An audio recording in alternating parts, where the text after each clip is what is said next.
আজকে আপনাদের সাথে শেয়ার করব মার্বেল পাউন্ড কেক রেসিপি। এই একটা কেকের মধ্যেই কিন্তু আপনারা পেয়ে যাবেন চকলেট এবং ভ্যানিলার স্বাদ। এই জন্য কিন্তু এই কেকটা আরও বেশি মজাদার হয়ে থাকে। বড় এবং ছোট উভয়ই কিন্তু এই কেকটা অনেক বেশি পছন্দ করে, বাচ্চারা কিন্তু আরও বেশি পছন্দ করে।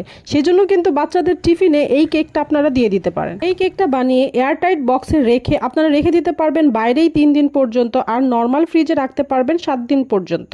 আমি আশা করি আজকে আপনাদের এই মার্বেল পাউন্ড কেক রেসিপিটি ভালো লাগবে। ভালো লাগলে আমার চ্যানেলটি সাবস্ক্রাইব করে আমার পাশেই থাকবেন। চলেন তাহলে মূল রেসিপিতে চলে যাই। প্রথমেই আমি শুকনো উপকরণগুলো এখানে মেপে নিব। এইখানে আমি 3টা ডিম দিয়ে এই কেকটা বানাবো, সেজন্য আমি প্রথমেই নিয়ে নিলাম 1 কাপ পরিমাণ ময়দা। এখানে আমি তীর ব্র্যান্ডের ময়দাটা নিয়েছি। তারপর দিয়ে দিব আমি 1 চা চামচ পরিমাণ বেকিং পাউডার। এই চামচের সমান সমান করে 2 চামচ দিলেই 1 চা চামচ পরিমাণ বেকিং পাউডার হয়ে যাবে। তারপর দিয়ে দিব 1/2 চা চামচ পরিমাণ বেকিং সোডা। এই বেকিং পাউডার এবং বেকিং সোডাটা একটু ভালো ব্র্যান্ডের নেওয়ার চেষ্টা করবেন। তারপর আমি এখানে দিয়ে দিব স্বাদ মতো লবণ। সবগুলো উপকরণ এখানে দেওয়া হয়ে গেলে আমি সবগুলো শুকনো উপকরণকে খুব ভালোভাবে মিক্সড করে নিব। আপনারা যদি কেউ ভ্যানিলা পাউডার ব্যবহার করেন তাহলে কিন্তু এই শুকনো উপকরণের সাথেই দিয়ে নিতে হবে 1 চা চামচ পরিমাণ। যেহেতু আমি এখানে ভ্যানিলা এসেন্স ইউজ করব, সেহেতু আমি এটাকে ডিমের ম্যারাঙের সাথে দিব। আর যারা ভ্যানিলা পাউডার ব্যবহার করবেন এইখানেই দিয়ে খুব ভালোভাবে মিক্সড করে সবগুলো উপকরণকে খুব সুন্দর করে চেলে নেবেন।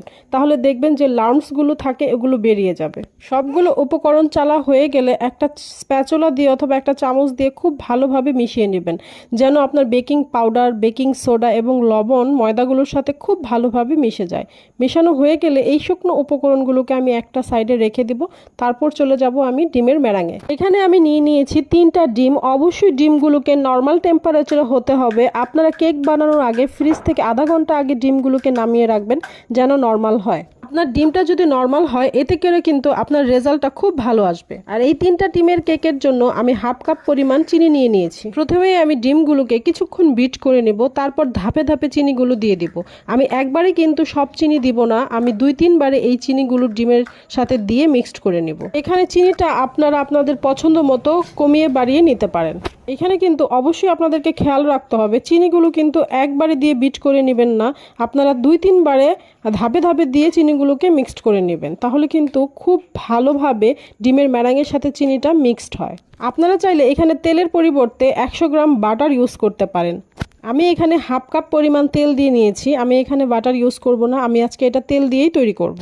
এবং এখানে আমি 1/2 চা চামচ পরিমাণ ভ্যানিলা এসেন্স দিয়ে দিব।